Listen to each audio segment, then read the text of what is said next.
Amazon. Amazon is an American multinational technology company which focuses on e-commerce, cloud computing, digital streaming, and artificial intelligence. It is one of the big 5 companies in the United States information technology industry, along with Google, Apple, Microsoft, and Facebook. The company has been referred to as one of the most influential economic and cultural forces in the world, as well as the world's most valuable brand. The Amazon, formerly known as Cadabra, during 1994 to 1995. Amazon, founded on July 5, 1994, 26 years ago at Bellevue, Washington, United States. The founder and CEO of Amazon is Jeff Bezos. The headquarters of Amazon is located in Seattle, Washington, United States. On February 2, 2021, Amazon announced that Jeff Bezos would be stepping down as CEO and transition to executive chair of Amazon's board in Q3 of 2021. Jassy, who is currently CEO of Amazon Web Services, will succeed Bezos as CEO of the company.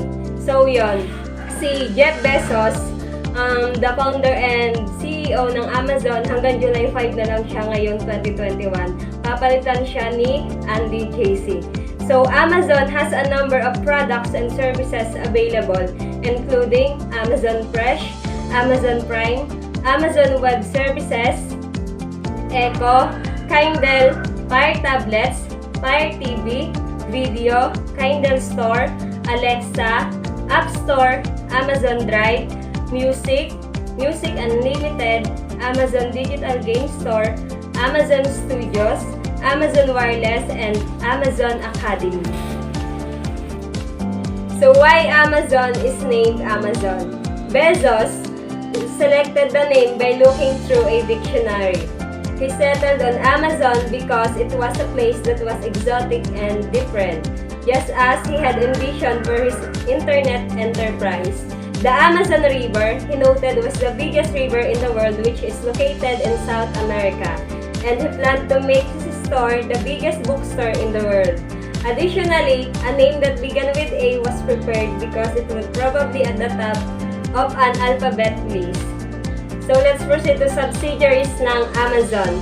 Amazon owns over 40 subsidiaries, including Whole Foods, Audible, Diapers.com, Goodreads, IMDb, The Washington Post, Kiba Systems, or now Amazon Robotics, and Shopback, Teach Street, and Twitch and Zappos.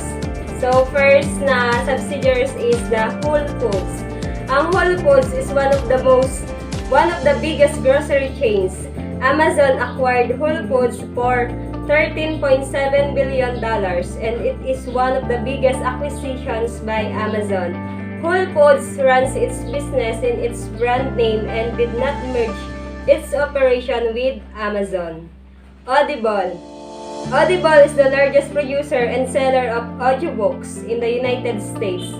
Audible provides premium spoken content such as audiobook, versions of books, magazines, and radio programs. Audible was founded in 1995 and acquired by Amazon in 2008. Goodreads. Goodreads is one of the world's largest websites of book reviews and recommendations. Goodreads have more than 65 million members. The company was founded in 2007 and acquired by Amazon in 2013. Zappos. Zappos is one of the largest online stores and was acquired by Amazon in 2020. Amazon paid $1.2 billion to acquire this venture. Amazon did not merge Zappos with his venture Amazon. Both entities are run separately. IMDb. The Internet Movie Database known as IMDb is a popular movie rating website. Amazon bought IMDb in 1998. Companies make money with the IMDb Pro service. IMDb has a database of 1.8 million movies and 100 million users per month. Amazon uses IMDb to promote its movies and related products. The Washington Post. The Washington Post is a popular and 140-year-old newspaper. Jeff Bezos bought the Washington Post for $250 million. The Washington Post also owns a website. The website features articles in categories such as politics, opinion, local, sports, national, world, business, tech, lifestyle, entertainment, and more. Kiba Systems. Kiba Systems was founded in 2003, who develops and manufactures robotic systems for different uses. Kiba Systems is now rebranded as Amazon Robotics. Amazon purchases Kiba Systems in March 2012 for $775 million. Amazon did not sell Kiba's products on its e-commerce platform. So let's proceed to the company acquired by Amazon. Amazon has acquired many companies. Some of them are many popular companies. There are the two types of expansion, which is horizontal expansion or vertical expansion. So what is the horizontal expansion? Horizontal expansion means when the companies acquire another companies to reduce their competition or diversify their business. And for the vertical expansion means when a company buys another to help in its operation.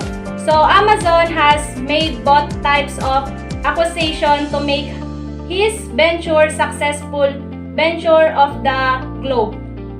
So let's proceed to the SWOT analysis of Amazon. So the strength of Amazon is a global e-commerce giant and it has a strong brand name.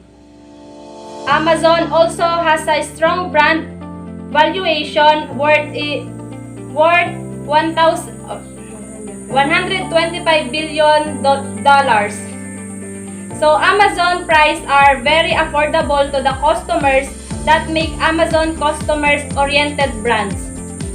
So Amazon is continuously innovating his venture and comes up with new ideas that make Amazon different from others. Amazon 562.3 million in its marketplace Amazon.com that show Amazon has the largest merchandise selection. Amazon is a global giant but use different strategies according to particular countries. Amazon also owns many other companies that help Amazon in its operation. Amazon has its own distribution and logistics system, which is very important for every e-commerce giant. So the weaknesses of Amazon is online business is now becoming so easy to start, and there are a lot of other companies like eBay, Flipkart, and Myntra giving true competition to Amazon. Amazon is a global giant and operates its business in several countries. In some countries, it's making loss. Due to expensive price wars, Amazon margin is shrinking day by day. Amazon spend a lot of money to acquire new customer and work on customer lifetime value, but this does not work all time. Some people are online price sensitive. They only buy from where they find cheap. The opportunity of Amazon has opportunity to expand in many other developing countries where the e-commerce industry is in a growth phase.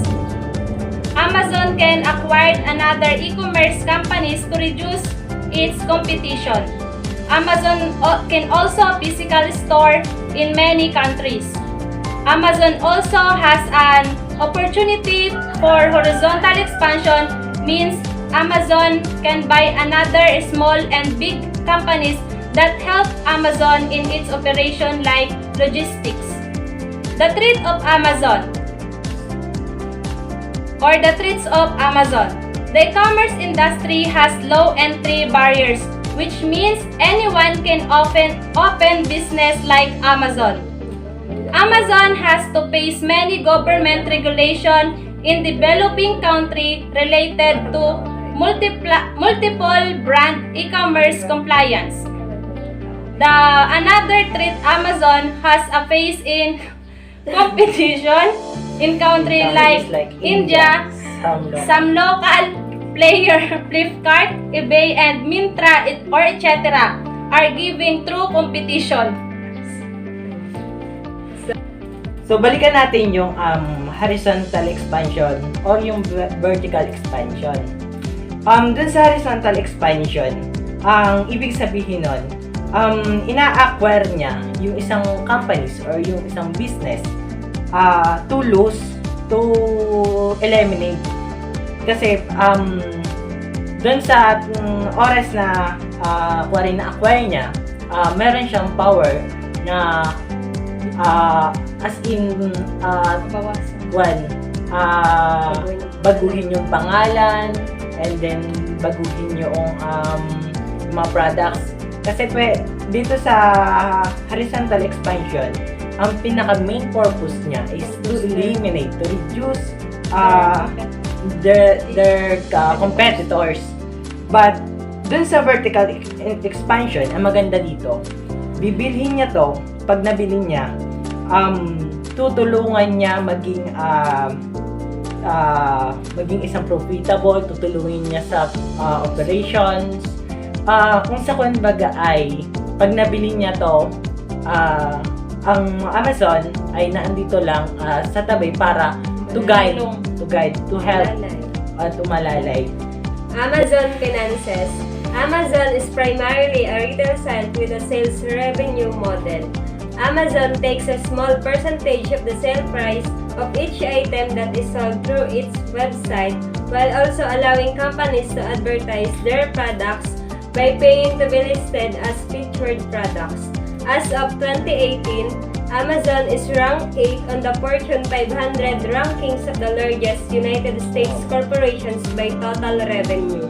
For the fiscal year 2018, Amazon reported earnings of $10.7 billion with an annual revenue of $232.88 billion, an increase of 30.9% over the previous fiscal cycle.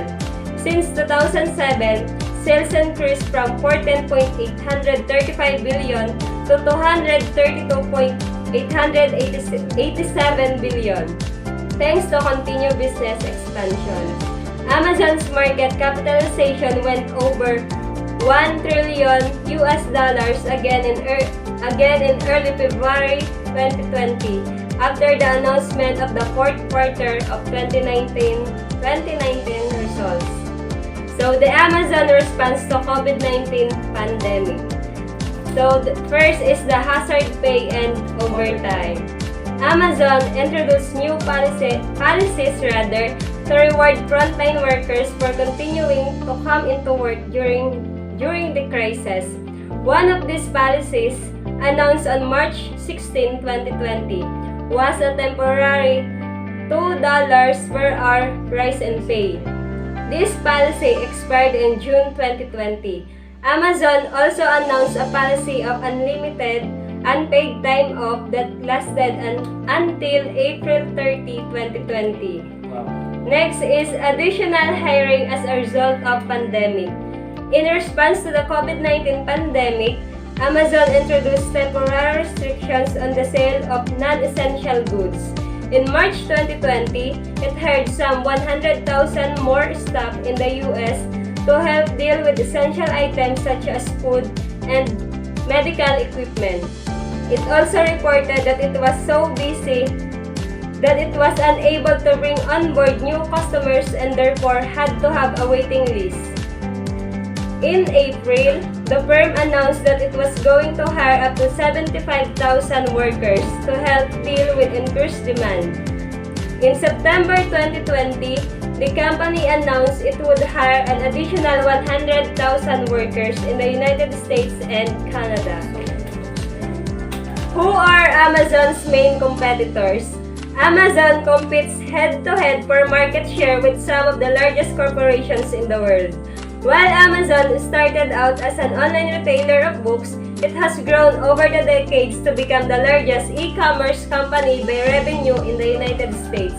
Amazon is the world's largest online retailer and is rapidly growing its footprint in other areas such as physical retail stores, subscription services, and web services. Amazon's retail store rivals include Target, Walmart, Best Buy, and Costco. For subscription services, Amazon competes with Netflix, Apple, and Google. In the web services category, Amazon has several rivals such as Oracle, Microsoft, and IBM.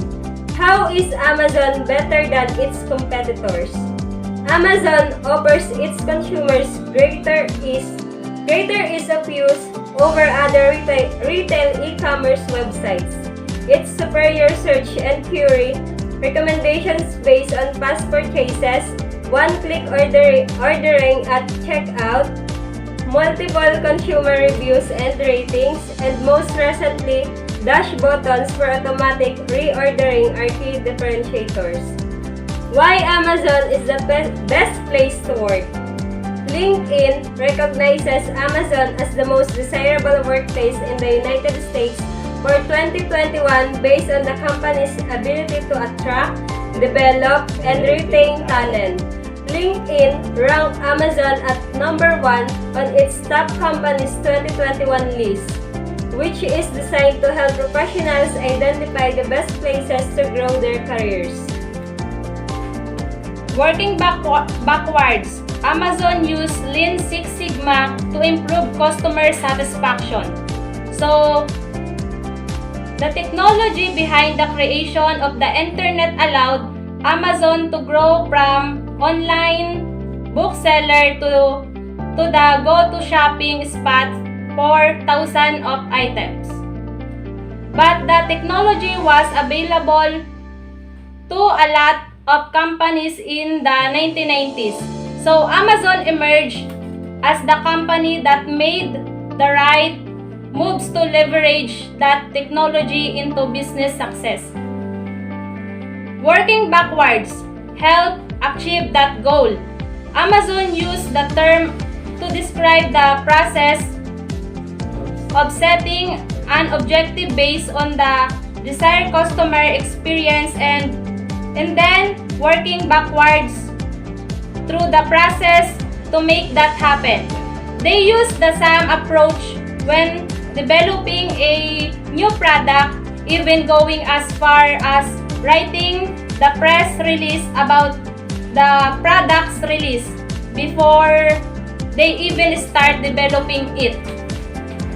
Success at Amazon has involved always keeping the customers in mind. The philosophy has helped Amazon grow from 600 employees in 1997 to about 1.3 million. The company reaches $386 billion in sales in 2020, a 37% increase from 2019. The working backwards approach mirrors the teachings of Lean Six Sigma, which focuses on understanding customers' needs and then meeting them. It's also focused on a new book from insiders about how Amazon leaders build the company for success. A focus on the deficit reduction and execution, one of the main selling points of the new book, called Working Backwards: Inside Stories and Secrets from Inside Amazon, is that it offers insight into a company that is often secretive about how it conducts business. But Amazon's use of Lean Six Sigma philosophy in tools is not a surprise. Company founder Jeff Bezos himself made it clear in a 2007 Harvard Business Review interview where he mentioned Six Sigma. He told HBR, something we haven't talked about but that is super important in our culture is the focus of defect reduction and execution. It's one of the reasons that we have been successful for customers. That is something I had to learn about. Bezos founder further explained, well, by learn, I mean I literally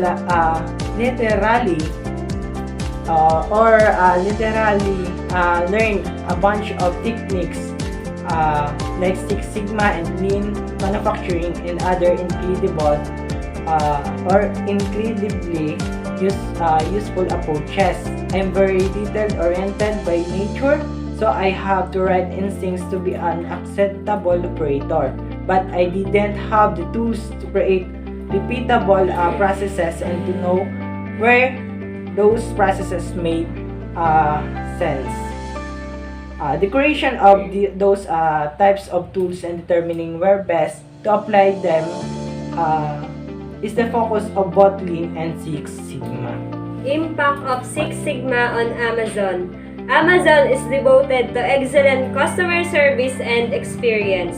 Before they revamped their business operations at the start of the millennium, they were indistinguishable from any other online bookstore. Using Six Sigma, they have made rapid progress in becoming a global online retailer. With a culture focused on continuous improvement and greatest efficiency possible, Amazon has taken over the world. In doing so, they have emerged as a technology giant to stand alongside the likes of Apple or Microsoft. Six Sigma being a well-known term in the industrial sector today, it helps the management in various ways such as it is a total management commitment, philosophy of excellence, customer focus, process improvement, and the role of measurement rather than a gut feel. It is about making every area of the organization able to meet better the changing needs of the customers, markets, and technologies, with benefits for employees, customers, and shareholders. As we all know, Six Sigma has some loopholes also, as it is time-consuming, requires a skilled manforce, and some critics also say that there is nothing new in Six Sigma. But the benefits offered by Six Sigma overshadow all loopholes and make it an adequate concept to improve the process. So after going through the case study of Amazon, we can say that Six Sigma is the key to upgrade the business. So the Amazon, how the technology company is changing the market through Lean. By Leticia Moreira noong February 11, 2021. If you haven't been living in a bubble for the past 2 decades, you probably heard of the Amazon.com and its incredible success story. The technology company is well known worldwide for its e-commerce, but what many people don't know is the Amazon is an important lean management case study. Why? Because Amazon has been obsessed with 4 things since day 1. First is the customers, second is the long-term thinking, and the third is invention, and the last one is operational excellence. So how is Amazon lean? Born on the internet back in the 90s, Amazon was disruptive from the start. Jeff Bezos, the one and only Amazon CEO, believed in the power of the customer-centric company, ignoring the media's pessimistic attitude toward his strategies and not giving the competition a second thought. Having a lean mindset, Bezos has built a strong culture in Amazon. Its core mission is to offer that customers exactly what they accept and need. Apart from that, the employees are empowered to know or to own their action and escalate to higher standards. Bezos believes in the power of having hands-on senior managers that actively improve the business by correcting problems in their root cause. This mindset made Amazon technology giant that it is today. And it all started with a strong belief that may deliver value to the customer and improving continuously. You can build great things. So, let's proceed to the controversies of the Amazon. So, the first controversies of the Amazon is selling counterfeit, unsafe, and discarded items. So, counterfeiting was reported to be especially a problem for the artists and small business whose products were being rapidly copied for sale and on the site. So, alam naman natin na sa isang business o sa malaking business na may mga fake product dyan. So, yung mga nanggagaya o nangungopya ng mga product, isa yun sa mga controversies ng Amazon. So, in June 2019, BuzzFeed reported that some products identified on the site as Amazon Choice. So, alam nyo na, yung BuzzFeed, nagpanggap bilang Amazon Choice daw, were low quality pa, and had a history for customer compliant and exhibit evidence of product review manipulation. Ginaya talaga eh. So, in August 2019, the Wall Street Journal reported that they had found more than 4,000 items for sale on Amazon site that had been declared unsafe by federal agencies, had misleading labels, or had been banned by federal regulators rather. So, next, in the wake of WSJ investigation, three United States Senators, Richard Blumenthal, Ed Markey, and Bob Menendez. They sent an open letter to Jeff Bezos demanding him to take action about the selling of unsafe items on the site. The letter said that unquestionably Amazon is falling short of its commitment to keeping safe those customers who use its massive platform. The letter includes a number of questions about the company's practices and gave Bezos a deadline to respond by September 29, 2019, saying, We call on you to immediately remove from the platform all the problematic products examined in the recent WSJ report. Explain how you are going about this process.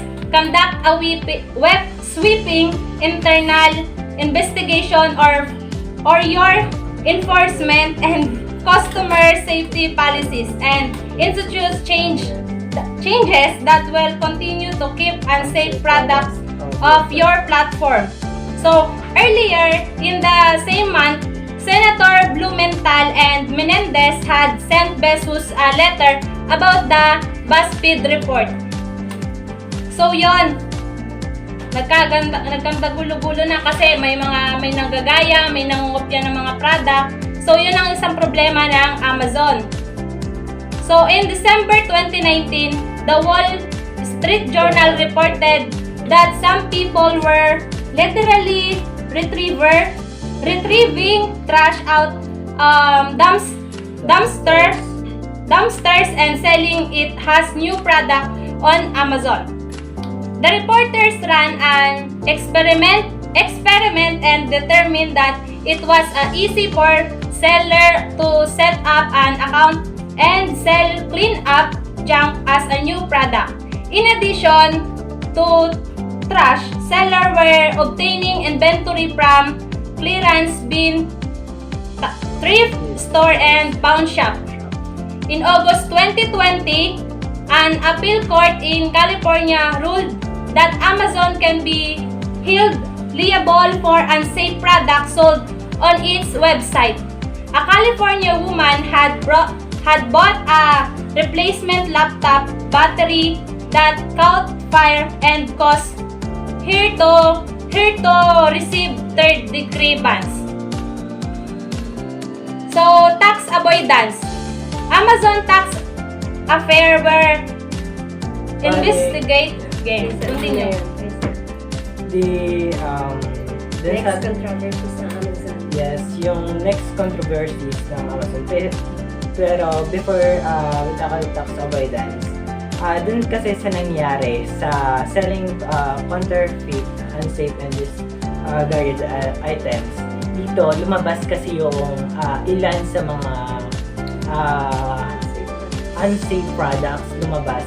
Then, yun kasi, dito, may case dito na yung isang California woman had bought a replacement laptop battery that caused fire and caused her to receive third-degree burn.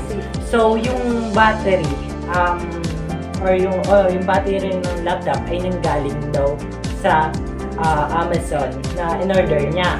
Then, nung ginagamit niya ay siyang sumabog, then nagkaroon siya ng third-degree burn. So, in that scenario, nagkaroon ng problema ang Amazon. Kasi, meron kasing ibang businesses na ginagaya lang ang Amazon, yung products, and then ipinapangalan lang sa Amazon. So, and then dito naman tayo sa tax avoidance. Sabi dito, Amazon tax affairs were investigated in China, Germany, Poland, South Korea, France, Japan, Ireland, Singapore, Luxembourg, Italy, Spain, United Kingdom, United States, and Portugal. According to a report released by Fairtax Mark in 2019, Amazon is the worst offender of tax avoidance, having paid a 12% effective tax rate between 2010 and 2018, in contrast with 35% corporate tax rate in the US during the same period. Amazon countered that it had a 24% effective tax rate during the same period. And then the next one is yung antitrust complaints. On June 11, 2020, the European Union announced that it will be pressing charges against the Amazon over its treatment of third-party e-commerce seller. In July 2020, Amazon along with other tech giants Apple, Google, and Facebook were accused of maintaining harmful power and anti-competitive strategies to quash potential competitors in the market. The CEOs of respective firms appeared in a teleconference on July 29, 2020 before the lawmakers of the U.S. House Antitrust Subcommittee. In October 2020, the Antitrust Subcommittee of the U.S. House of Representatives released a report accusing Amazon of abusing a monopoly position in e-commerce to unfair unfairly compete with sellers on its own platforms. And these are the future plans of Amazon. Amazon is focusing on launching cashier-free stores. And Amazon is also working on drone delivery. Amazon also working on constructing human robots that help in house cleaning and works. Amazon also have big plans for its product Alexa, which is a cloud-based voice assistant. Amazon is also getting into the healthcare industry. Amazon is investing more money in Amazon Prime to add more shows. Amazon bought his vehicles to deliver products to your doorstep. Amazon plans to buy 100,000 electrical vehicles by 2030.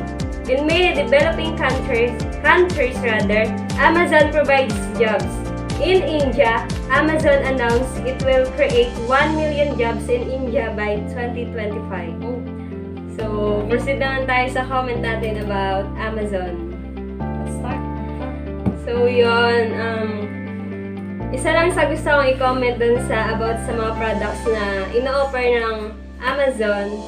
Dapat i-maintain nila yung quality ng products nila para ma-avoid yung mga accident kagaya nung nangyari dun sa isang Californian girl. Kailangan nilang siguraduhin na safe yung mga products nilang pinoproduce sa iba't ibang sulok ng mundo. And then, isa din sa gusto ko na sana nasisigurado din nila na nabibigay nila ng tama yung mga benefits na dapat para sa mga employees nila. Then, siguraduhin nila na safe lagi yung sa workplace ng mga employees nila. Kailangan safe din sila. Lalo na ngayon nasa pandemic tayo. So, sa madaling sabi, it is important to maintain the good quality of the products and services. It is also important to take care every worker, employees of one company, give those benefits and incentives so that they become more productive. So, para sa akin, keep fighting. So, let's proceed to Alibaba. Alibaba, founded in year 1999, originated from Hangzhou, China. Alibaba founder was Jack Ma, a former teacher together with 18 tech pioneers. Si Jack Ma is isang teacher, English teacher. So, si Jack Ma ay hindi magaling sa math, hindi magaling sa science, but magaling siya in terms of language. And Jack Ma has shown a charismatic leadership in his management, which is one of the reasons why Alibaba grown substantially. Jack Ma led Alibaba for almost 2 decades before stepping down an executive chair or chairman in September 2019. Alibaba is one of the world's biggest online e-commerce company and fastest growing e-commerce market during this year. Alibaba also called the Amazon of China. Bale, kung sa Amerika, tinatawag sila ay merong Amazon, then in China, meron silang Amazon of China. Yun which is Alibaba. Kasi siya yung pinakamalaki or profitable at kumikitang e-commerce business. So, for making reference to the giant American e-commerce company, yung Amazon of China. Alibaba's ultimate goal is to create value for society and help find solutions for society's challenges. Their mission is to make it easy to do business anywhere, and their vision is to build the future infrastructure of commerce. They envision that the customers will meet, work and live Alibaba, and they will be a company that lasts at least 102 years. Alibaba has its principle which to put the customers before shareholders. Alibaba has unique shopping spree called single day. So meron sila tinatawag doon na single day na kung saan which become widely recognized by the global world. Ito yung naiibang unique shopping For example, dito sa Pilipinas, which is Lazada or Shopee, meron silang for N66 or 77. Yes, meron mga ganun. And then, its three main sites are yung Taobao, Tmall, and Alibaba.com. Have hundreds of millions of users and host millions of merchants and business than any other e-commerce company. Yung Youku Tudou Incorporated, Alibaba Pictures Group, South China Morning Post, Lazada Group, and In Time Department Store are the 5 companies owned by Alibaba. So, kasama na nga dito yung isa sa sikat dito sa Pilipinas, yung Lazada. And yes, it is for trivia. Trivia lang, yung Lazada, 90% ng Lazada dito sa Pilipinas ay pagmamayari ng Alibaba. So, Alibaba's time frame starts on 1999 when it was born in Hangzhou, China. Year 2000, the company raises $25 million in funding from Goldman Sachs, SoftBank, and Fidelity Investments. Year 2002, Alibaba turned its first ever profit. Year 2003, Alibaba launched Taobao Marketplace, its consumer commerce site, and launched Alipay in year 2004. Alibaba Online Payment System, an online payments platform with no transaction fees. The same year, Alibaba Group released Aliwangwang, an instant messaging software service for interaction between customers and other sellers. Year 2005, when China gave the green light to a partnership between US technology giant and yung Yahoo.com and Alibaba.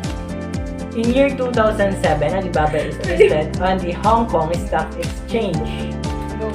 And in year 2008, Taobao introduced a spin-off Taobao Mall, yung Tmall, and an online retail platform to complement the Taobao C2C or yung customer-to-customer portal of offering global brands to increasing influence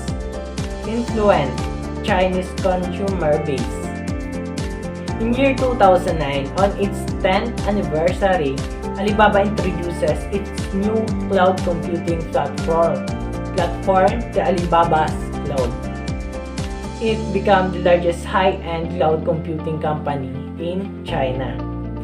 Year 2010, Alibaba launched AliExpress.com, an online retail service made up on mostly small Chinese business offering products to international online buyers.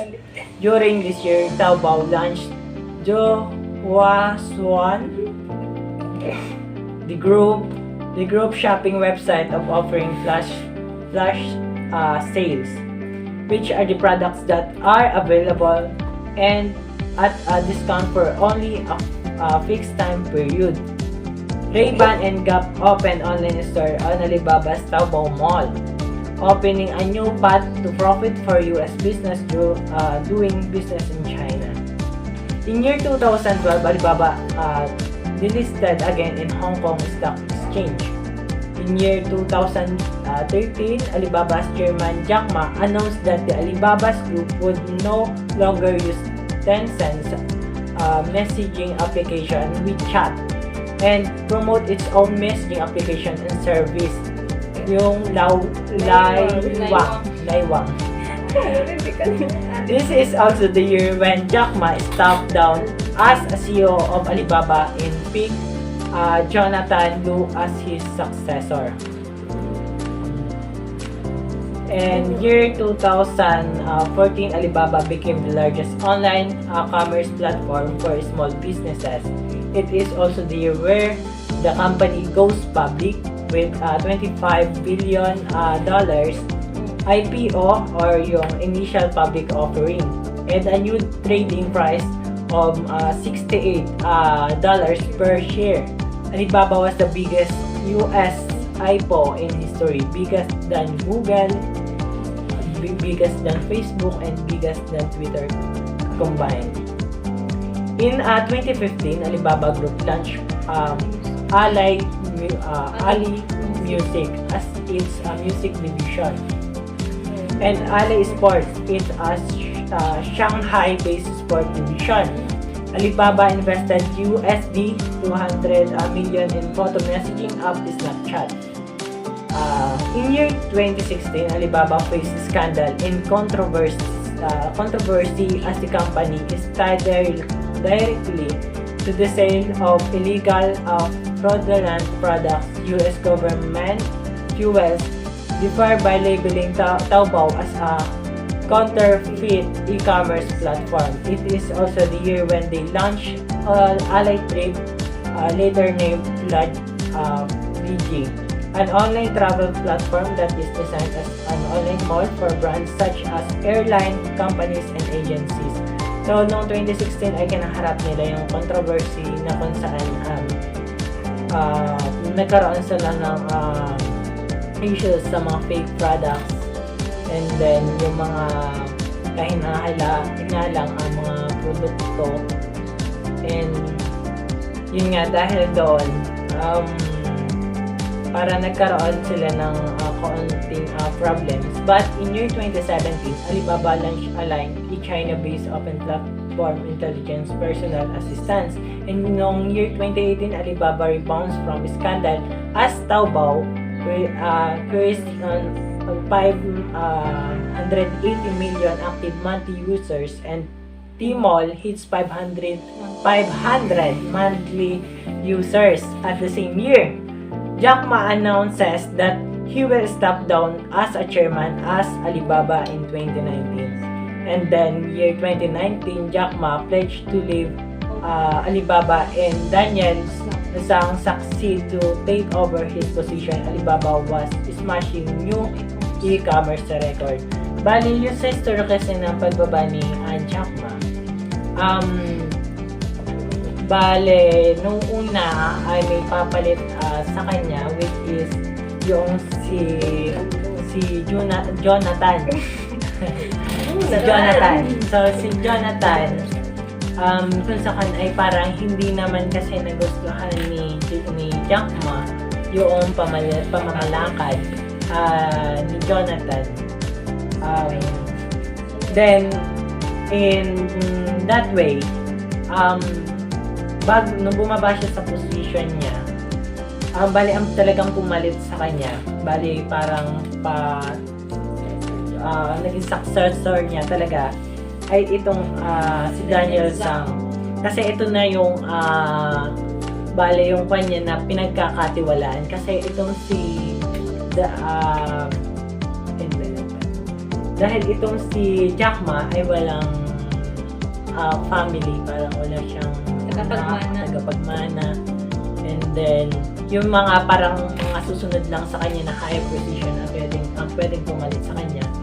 But dahil doon kay Daniel Zhang, siguro may nakita si Jack Ma na maganda ang intention ni Daniel Zhang sa company na Alibaba, ay siya yung sinuportahan niya.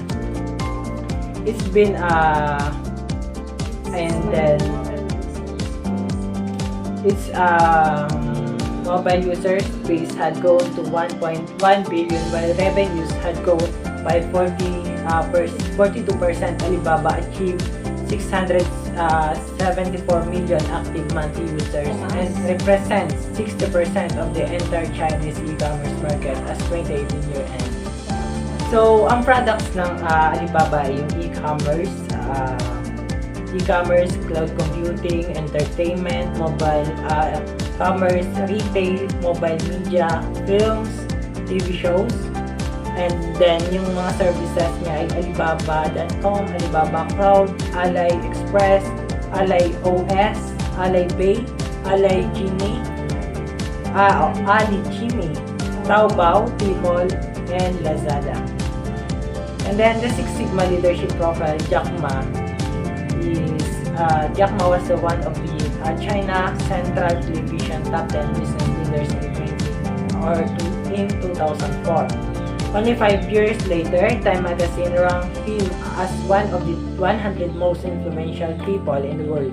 Hong Kong University of Science and Technology awarded Ma an honorary degree in 2013. Then in 2017, Fortune named him as one of its 50 greatest world leaders. But just what has Jack Ma done to achieve all this? The short answer is he founded the business-to-business trading platform, which is Alibaba. Ma's e-commerce company, the Alibaba Group, is a highly successful website providing an internet shopping search engine plus data-oriented cloud computing and electronic payment services. As of 2016, Alibaba is the world's largest retailer, exceeding the combined gross merchandise volume of Amazon and eBay. Over 100 million buyers visit Alibaba every day. The site has created more than 30 million jobs in China alone. Ma has also expressed interest in creating 1 million US jobs earlier this year, and Jack Ma is a driving force for change in the way we do things in society and business world. Today we look at some of the key ways in which Six Sigma may have helped Jack Ma and Alibaba towards success. Hiring the best. Alibaba is far-reaching, incredibly influential organization with its hand in everything from e-commerce to cloud computing services. But for such a large company, there must be a great employee workforce to support it. They require effective accounting, internal auditing, and risk management teams to help them avoid errors that could hinder growth. Teamwork is a fundamental pillar of Six Sigma ideology, espousing that everyone should work together to maintain high sigma. Without a tightly knit, properly trained workforce behind them, Alibaba wouldn't have gotten this far. Much the same as a Six Sigma project is impossible without its team members. Transparency.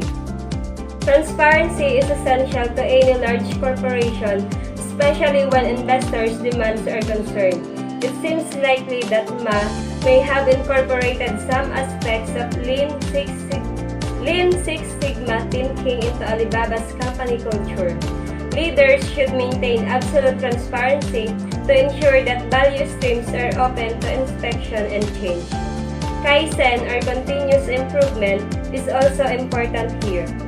Transparency allows you to locate problems easily and to correct them accordingly, always working towards a culture of continuous improvement. Considering Ma's humble beginnings and the rate of expansion since Alibaba's inception, it seems likely that Kaizen may have played a hand in the growth of the company. Identifying seems likely that Kaizen may have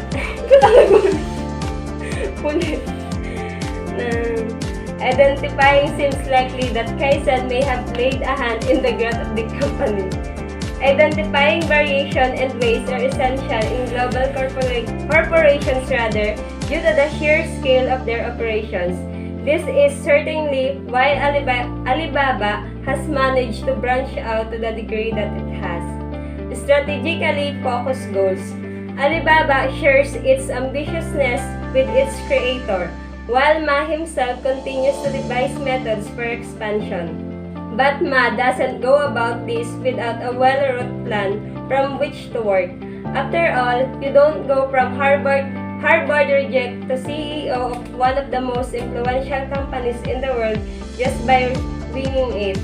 Alibaba clearly has a well-focused game plan, seeking out opportunities in the market, frequently acquiring smaller companies before whipping them into shape. This perceptiveness is critical to Six Sigma work too. As Six Sigma builds actively seek out defects, waste, and other problems alongside opportunities to solve them. So, why was Alibaba so successful? Unconventional profit model. Alibaba charges for services in marketing and technical support instead of for admission. This contributes to a large and robust market share made up of loyal customers. Alibaba profits mainly come from the advertisements and keyword bidding, which represent 57% of total profits. Who is Alibaba biggest competitors? Alibaba's top competitors include the Curate, Retail Group, Coupang, ASOS, JD.com, Walmart, Best Buy, and Amazon. Alibaba Group is an e-commerce company operating a platform for the wholesale trade. What is Alibaba marketing strategy?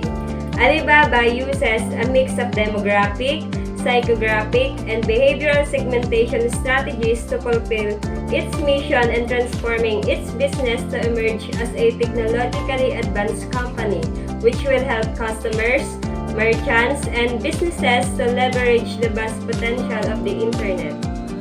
So, what is Alibaba price strategy? The pricing strategy that Alibaba uses in penetration pricing as it seeks to enter newer and newer markets. It therefore offers discounts and cashback to the customers on its side and reduces its cut from the transactions. Some of the services that they offer do not involve any transaction cost. So, to attain the organization objective, don't waste the trust of your customer. It is better to maintain the good quality of your products or services. A company should choose a good leader who are flexible in different situations on marketing. It is also need to take care of the rights of your workers or employees because they are a big factor to success of a business. So yan, additional information tayo about Amazon and Alibaba. So, yun yung Amazon, di ba? Formerly known siya as Cadabra. Yung Cadabra na yun, nanggaling siya sa salitang abracadabra, which means yung parang magic, yung gano'n. Kaya naman siya pinalitan ng Amazon kasi yung Cadabra, parang may hawig daw siya sa word na cadaver. Amazon naman, nanggaling siya dun sa Amazon River na matatagpuan sa South America. Ng Amazon, kasi ang Amazon kasi siya kakaiba ng bukod sa pinakamalaking ilog pa siya sa buong mundo, kaya siya naging kakaiba kasi may pating daw kuno doon. Kuno doon na which is the most dangerous shark in the world, which is called mighty bull shark. So yun, kaya Amazon gusto kasi ni Jeff Bezos na maging kakaiba at maging pinakamalaking e-commerce company yung Amazon sa buong mundo. And then Amazon, di ba, nagsisimula siya sa letter A, which is letter A is the first letter in alphabet. So gusto niya na yung kanyang e-commerce company ay mag-top 1 sa buong mundo. And doon naman sa kwento ng Alibaba, meron kasi siyang colorful story. Game. Kasi nga, yung Alibaba, di ba? Pag napakinggan natin, Alibaba is parang Open Sesame! So, Open Sesame. Ito kasi yung kwento dun sa 40 Thieves or dun sa Alibaba and the 40 Thieves. Yan. So, ito daw sabi nga, sabi dito ni Jack Ma, minsan, nagpunta siya sa restaurant dun sa Francisco Coffee Shop, and then parang tinanong niya doon yung isang waitress kung ano ba yung alam niya sa Alibaba. Parang ang sabi kasi nga nung waitress ay yun nga, yung Open Sesame. So, yung Alibaba ay pag napakinggan mo yung Alibaba, parang matatandaan mo na siya eh. Kung na siya, yung very, kung na siya eh, yung globally recognized dun sa name niya. And then, ito, may babasahin ako dito na sabi dito, Matt told or Jack Ma told sa CNN Stock Asia show nung 2006. Sinabi to ni Jack Ma, I said, what do you know about Alibaba? And she said, open sesame. Yun yung doon sa waitress. And I said, yes, this is the name. Then I went onto the street and found 30 people and asked them, do you know Alibaba? People from India, people from Germany, people from Tokyo in China, they all knew about Alibaba. Kasi nga, yun sa kwento nga ng Alibaba, kung may kukumpara ni Jack Ma, parang pinagpon niya na ang Alibaba daw, yun nga, open sesame, and ito yung Alibaba and the 40 Thieves, and sinabi din naman ni Jack Ma na Alibaba is not a thief. Alibaba is a kind, smart business person. Yung kanilang, as in yung Alibaba na business name nila. And then, and help the village so easy to spell and global know. Alibaba open sesame for small to medium-sized companies. So, ibig sabihin, bukas yung kanilang pintuan for the small and medium enterprises. And we also recognize the name registered din sila ng name na Alimama, which is ang sabi nga dito ay in case of someone wants to marry us. Ibig sabihin doon, kung sakali na siguro ibig sabihin ni Jack Ma, kung sakali may makipag-partnership or makipagsanib sa kanila, for example yung Amazon, mag-combine sila, maaaring ipangalan yung Alimama. So, ito ay kung lang naman, siguro yun lang yung sa tingin ni Jack Ma na pwedeng palitan yung kanilang name or business name na business name company na Alibaba kung sakaling may makipag-combine sa kanila. And then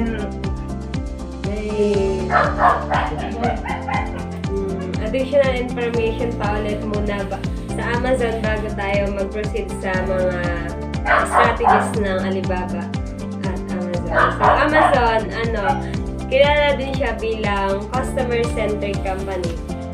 Kasi ang Amazon, nakapokus talaga sila sa mga customers nila, kung ano yung gusto ng customers nila, kung ano yung kailangan ng customers nila, yun yung ibinibigay nila. And then, ang Amazon, tinawag ding everything store kasi lahat daw ng may isip mo or kakailanganin mong gamit or kahit ano pa man yung gadget ay meron sa Amazon. And ang Amazon, gumagamit siya ng Six Sigma and Lean Manufacturing. Sa Six Sigma, meron sila tinatawag na mga Andon system, Andon board, Kaizen, bago yung Gemba Walk. Ang maganda sa Amazon kasi doon, kahit anong position mo, once a year, ma-assign ka talaga sa customer service para bago experience naman yung makikita mo talaga kung ano yung nangyayari sa pagitan ng producer at saka sa mga customer.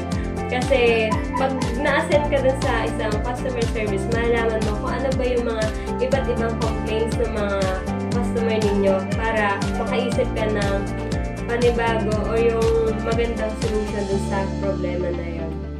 And then, ang Amazon, gumagamit sila ng lean manufacturing para mabawasan yung waste sa manufacturing process. And then, sa Six Sigma naman, ginagamit nila yan para ma-reduce yung defects sa sa manufacturing process. And then, yun nga, just like Amazon, Alibaba use Kaizen, which means change for the better. And then, ang isa sa Six Sigma ng Alibaba ay yung hiring the best, transparency, and strategically focused goals. Siyempre, yun dun sa hiring the best. Ito yung the way na dapat mag-hire ka na yung talagang best na. Kaysa mag-hire ka na iti-train mo pa, gagastusan mo pa. Siyempre, yung mga ganun, pag nakikita mo, oo, may opportunity siya na maging magaling, meron siyang kakayanan, may ability siya. But, kung hindi pa siya totally developed, pwede mo pa siyang gastusan in terms of seminars, trainings, at kung ano-ano pa. But, kung makapag-hire ka na talagang developed na, magaling na siya, and then less gastos, and then talagang makakatulong sa pagpapabilis siguro ng operation ng iyong business.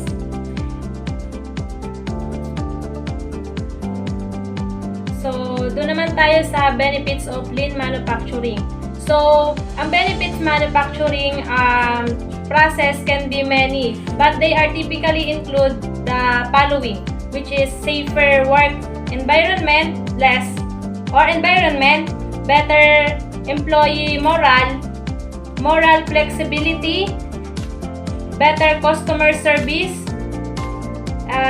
more available, better for environment.